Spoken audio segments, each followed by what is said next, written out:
बिहार का जो main problem है उस पर कोई बात नहीं करता है। जो हेलीकॉप्टर से हम चूरा मीठा गिराते हैं, हाँ। उसमें जो खर्चा आता है उसका खर्चे का आकलन कर ले कि हर साल हमको चूरा मीठा गिराना है। हाँ।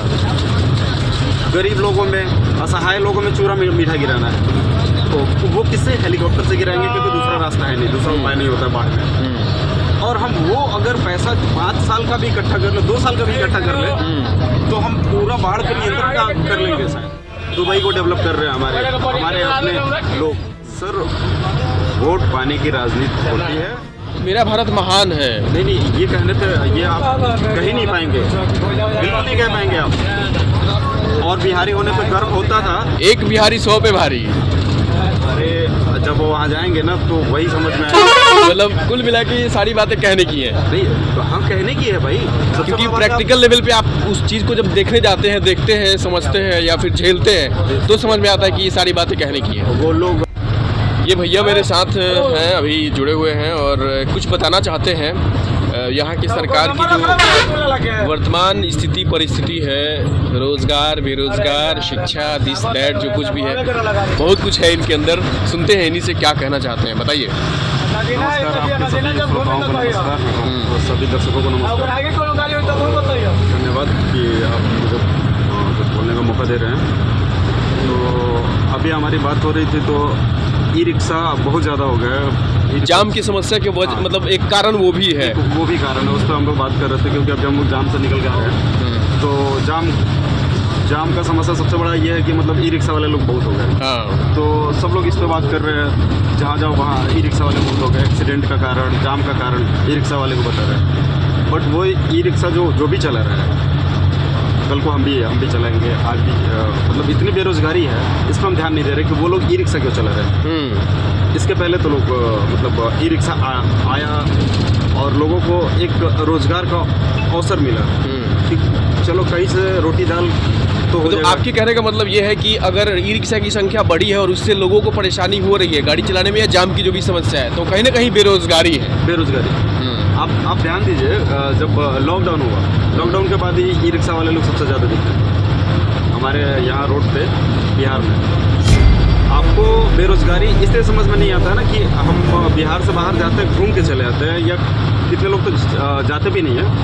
अगर आप गुजरात चले जाइए, पंजाब चले जाइए, महाराष्ट्र चले जाइए, मैं इन सब स्टेट में जाते रहता हूँ, ठीक ना।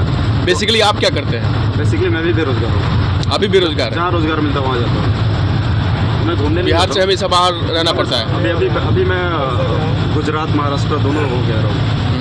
मेरे पास बैग है, मैं काम करके आ रहा हूँ, फिर घर परिवार है, यहाँ भाग जाओ, फिर भाग के जाओ।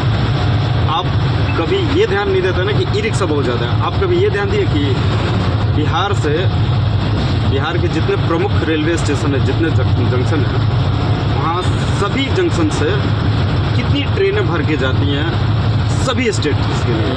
उसके बाद से छोड़िए ना, आप इंडिया छोड़िए, आप सऊदी चले जाइए, अरबी लोगों से ज़्यादा बिहारी लोग होंगे।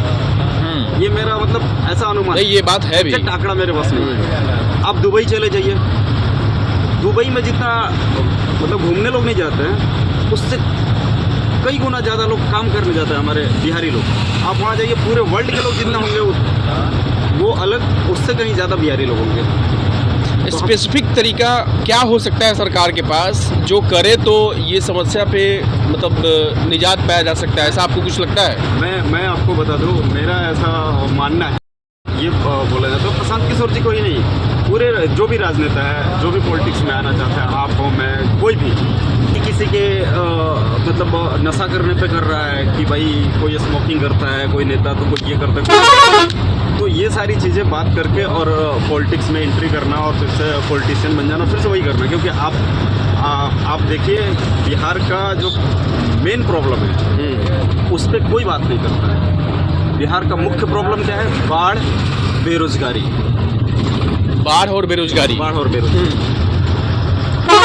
आप भी सोचिए ना कि क्या इससे बड़ा कोई समस्या है क्या बिहार में? बाढ़ और बेरोजगारी। नहीं, समस्याओं की समीक्षा की जाए तो खैर समस्या तो बहुत सी है, लेकिन आपकी नज़र में अगर ये लग रहा है तो आप मुझे बताइए कि आपको ये कैसे लग रहा है? बेरोजगारी तो खैर है, बाढ़ की समस्या भी है, देखिए, आप बिहार का राजनीति और बिहार का जो भी उठा के देख लें, आप इतिहास उठा के देख लें, तो आपको दिखाई देगा ना कि बिहार में जो भी राज किया, हम लोग मतलब पेड़ के पत्ती में, तना में, डालियों में पानी डालने का काम करते हैं। और उससे क्या होता है कि डाली कुछ देर के लिए साफ सुथरा दिखता है कि हाँ भाई डाली, जड़ में पानी जाता ही नहीं है। प्रॉब्लम कहाँ, बीमारी कहाँ, जड़ में है।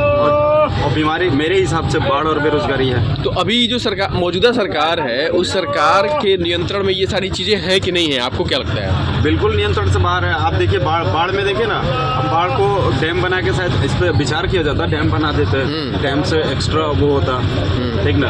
और उसमें मत्स्य पालन भी लोग करते हैं। डैम खाली ज़मीनें जो है उसको यूज़ किया जा सकता था, और भी किया जा सकता था, ठीक ना।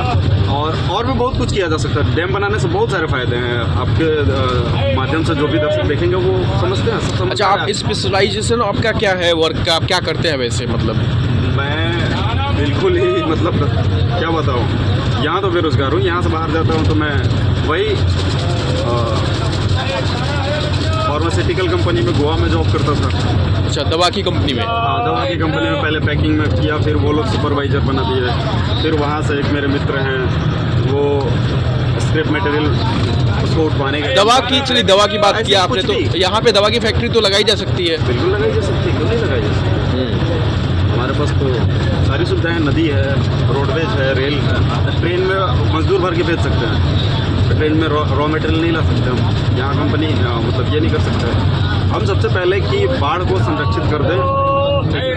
जो हेलीकॉप्टर से हम चूरा मीठा गिराते हैं, हाँ, उसमें जो खर्चा आता है उसका खर्चे का आकलन कर ले कि हर साल हमको चूरा मीठा गिराना है। हाँ, गरीब लोगों में, असहाय लोगों में चूरा मीठा गिराना है, तो वो किससे, हेलीकॉप्टर से गिराएंगे, क्योंकि दूसरा रास्ता है नहीं, दूसरा उपाय नहीं होता बाढ़ में।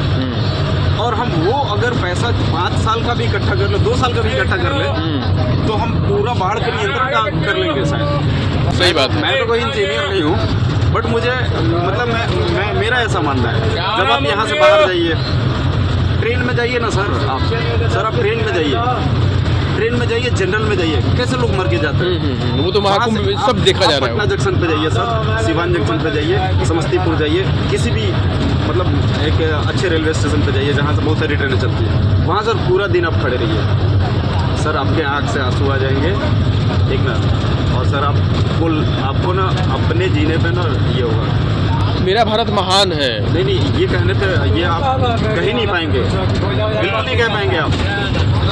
और बिहारी होने पे गर्व होता था। एक बिहारी 100 पे भारी। अरे जब वो वहाँ जाएंगे ना तो वही समझ में आएगा। मतलब कुल मिला के ये सारी बातें कहने की है। नहीं, तो हम कहने की है भाई, क्योंकि प्रैक्टिकल लेवल पे आप उस चीज़ को जब देखने जाते हैं, देखते हैं, समझते हैं या फिर झेलते हैं, तो समझ में आता है कि ये सारी बातें कहने की है। वो लोग राजनीति के भाषा में बोलते हैं लेबर फैक्ट्री, और लेकिन आप देखिए उन लेबर का वो, ये जो हमारे लोग होते हैं कितने मेहनती होते हैं, 16 घंटे ड्यूटी करते हैं सर।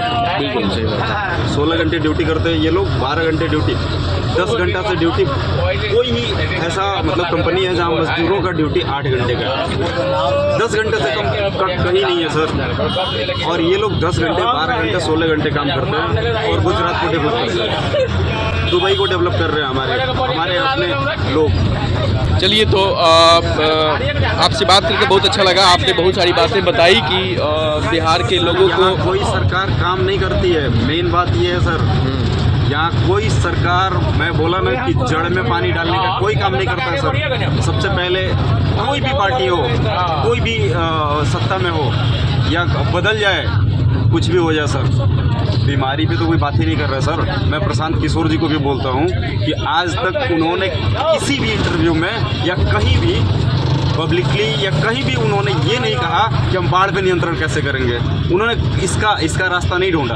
उन्होंने बेरोजगारी को ख़त्म करने का रास्ता नहीं ढूंढा। कभी नहीं बताया कि हम कैसे काम करेंगे उस पर। या उनका कोई कार्यकर्ता भी हमसे मिलता है, मैं पूछता हूँ, वो लोग नहीं बताते कि क्या प्लान है। वो तो ऐसा बोलते हैं कि अरे वो बताएंगे थोड़ी है, वो सरकारें कॉपी कर लेंगे। मतलब हम डेवलपमेंट की बात नहीं करेंगे क्योंकि दूसरा कोई कॉपी कर लेगा। और वो यहाँ बस सर वोट पाने की राजनीति होती है। उसके लिए सर जाति धर्म, ठीक ना, 2 बिटवा 4 बिटवा, ठीक ना, ये बंगला वो ये ये लोगों के नेचर पे और इस पे बात करते हैं और हम फिर उन्हीं लोगों में से किसी को चुनते हैं। तो मैं किसी राजनेता पे टिप्पणी नहीं कर रहा, मैं बस अपने बिहार की भाइयों जो को- राजनीतिक परिदृश्य है वो आप बता रहे हैं। हाँ, मैं अपने बिहारी भाइयों को ये बताना चाहता हूँ कि आप कभी बिहार से बाहर निकलिए और वहाँ मुंबई जाइए तो जुहू जाने के बजाय आप किसी इंडस्ट्रियल एरिया में चले जाइए, फिर समझ में आएगा बिहार की औकात। फिर आपको समझ में आ जाएगा कि आप कहाँ से आए हैं और आपके लोग यहाँ आके क्या करते हैं और कितना डेवलप कर रहे हैं उस स्टेट को, उस शहर को। वो भी हमारा शहर है, लेकिन वो तो उन लोगों का एहसान है कि वो लोग बुला के काम कर रहे हैं, बट हमारे लोग नहीं, जो कि यहाँ के लोग चाहेंगे तो हो भी सकता है, मतलब यहाँ के राजनेता चाहें, यहाँ की सरकारें चाहें तो हो सकता है। जो है चलिए, बहुत बहुत धन्यवाद आपका जुड़ने के लिए, आपने अपनी बात तो रखी। Thank you. तस्वीर बदलते भारत की।